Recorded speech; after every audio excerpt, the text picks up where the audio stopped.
নমস্কার বন্ধুরা, দেখো সকাল সকাল আমি উঠে পড়েছি অটোতে। আসলে আমি যতই চেষ্টা করি বাড়ির থেকেই ব্লগটা শুরু করব, কিন্তু কিছুই হয়ে ওঠে না। তাই তো আমি আগের মতন আজকেও রাস্তা থেকেই ব্লগটা শুরু করলাম। আমি সকাল সকাল চলে যাচ্ছি আমি আমার ছোট পিসির বাড়িতে।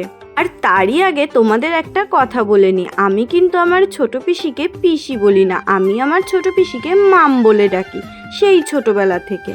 আর মাম কেন বলি সেই গল্পটাও না হয় তোমাদেরকে একদিন শোনাবো। আজকে না হয় নাইবা বললাম। আমার মামের বাড়ি আমাদের বাড়ির থেকে প্রায় ৪৫ মিনিটের রাস্তা, আর সেটা হলো অটো পথে, কারণ আমরা যাই না এখন ট্রেনে। আমার মামের বাড়ি হলো বগুলাতে। আগে যেতাম আমরা ট্রেনে, কিন্তু এখন ভিতর দিয়ে অটো হয়ে যাওয়াতে আমরা যাই হাঁসখালি হয়ে। তাতে আমাদের অনেকটাই কম সময় লাগে, জার্নিটাও কম হয় মনে হয়।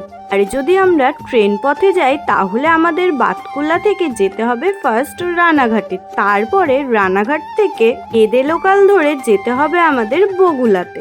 বাপু অনেক কথা বলে ফেললাম। কথা বলতে বলতে দেখো আমি পৌঁছে গিয়েছি হাঁসখালিতে। আর হাঁসখালি থেকে মাত্র ১০ মিনিটের রাস্তা।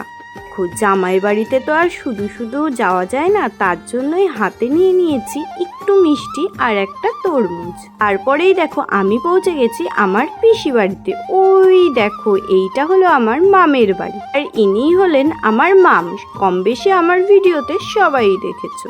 আমার মামের খাওয়া প্রায় শেষ, কারণ আমি মামকে বলেছিলাম আমার যেতে একটু লেট হবে, কিন্তু রোদ গরমের জন্য আমি তাড়াতাড়ি চলে এসেছি। পর এসেই আগে আমি আমার ভাইয়ের সাথে দেখা করতে চলে এসেছি।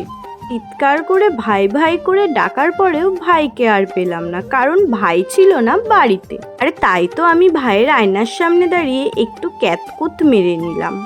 এই দেখো আমার ভাই কিন্তু খুবই গাছ পছন্দ করে, তার জন্য ওর সারা বাড়ি জুড়ে শুধুই গাছ।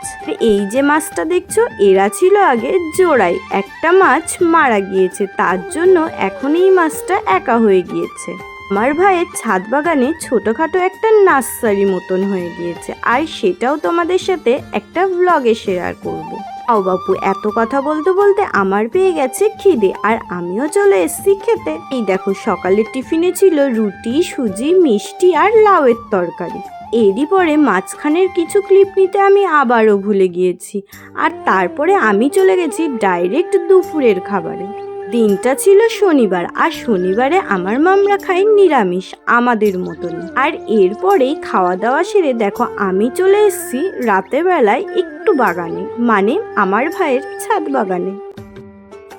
উঠেছে খুবই ঝড়। তোমাদের ওখানে কোথায় কোথায় ঝড় হচ্ছে প্লিজ জানিও। তো আজকের ব্লগটা আর বড় করছি না, বাবা ভীষণ ভয় লাগছে। আর আমার ভাইয়ের ছাদ বাগান তো তোমরা ব্লগে দেখতেই পাবে, আর যদি এই ভিডিওটা আগে ছাড়ি তো পরে ছাড়বো সেই ভিডিওটা, আর সেই ভিডিওটা আগে ছাড়লে এই ভিডিওটা বলে দিলাম। তো আজকের ব্লগটা আমি এখানেই শেষ করছি, অনেক বড় হয়ে গিয়েছে।